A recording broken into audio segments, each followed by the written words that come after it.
Hi. In today's devotional, I'd like to talk to you about a man who was a neurologist and a psychiatrist. His name was Oliver Sacks. He died in 2015. It was his opinion that the human mind, the brain, was the most marvelous thing in all of the universe. He explored it in ways that most people don't get to do. And he wrote several books. A couple of my favorites. The first one is Musicophilia. He was really into music and understood how music affected the brain. And the second book that I like of his is a set of stories that he wrote about patients entitled The Man Who Mistook His Wife for a Hat. And it's from that book that I'd like to tell you one of the stories about a brilliant musician, a pianist, who had a piano studio, had many excellent students. He lived in New York City. He would walk from his home 5 or 6 blocks to the studio every day and teach his lessons. His wife was worried about him a little bit, worried about his eyesight, because when she was with him in the studio, she noticed that as his students came in, he could not recognize them by seeing them. He could only recognize them by the sound of their voice. So she took him to an ophthalmologist and had his eyes examined. There was nothing wrong with his eyes. He had excellent vision. They seemed to be working properly. Everything was fine. But he still could not recognize his students. So he made an appointment with Dr. Sacks and went to visit him. They figured it was a neurological problem of some sort. And so he went to visit him in his office.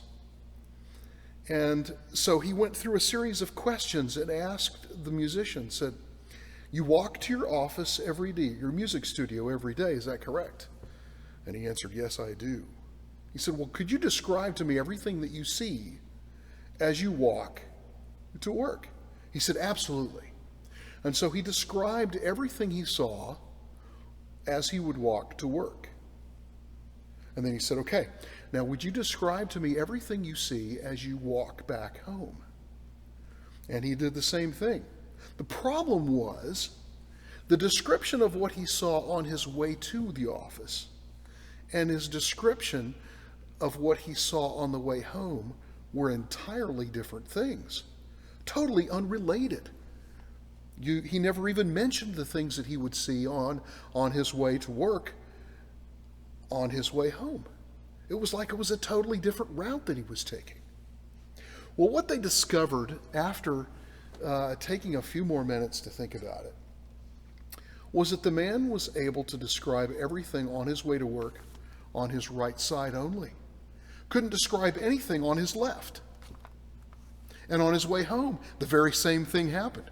He was able to describe everything on the right-hand side, but couldn't tell anything about what was on the opposite side of the road that he had just offered explanations of previously. These are fascinating books. I would recommend that you get one of Oliver Sacks' books. But the point of this is we can't see the future. There are things around us that we don't understand and that we can't see.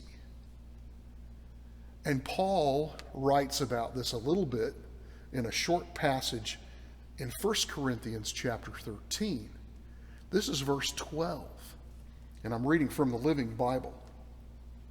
"In the same way, we can see and understand only a little about God right now, as if we were peering at his reflection in a very poor mirror. But someday, we are going to see him in his completeness, face to face.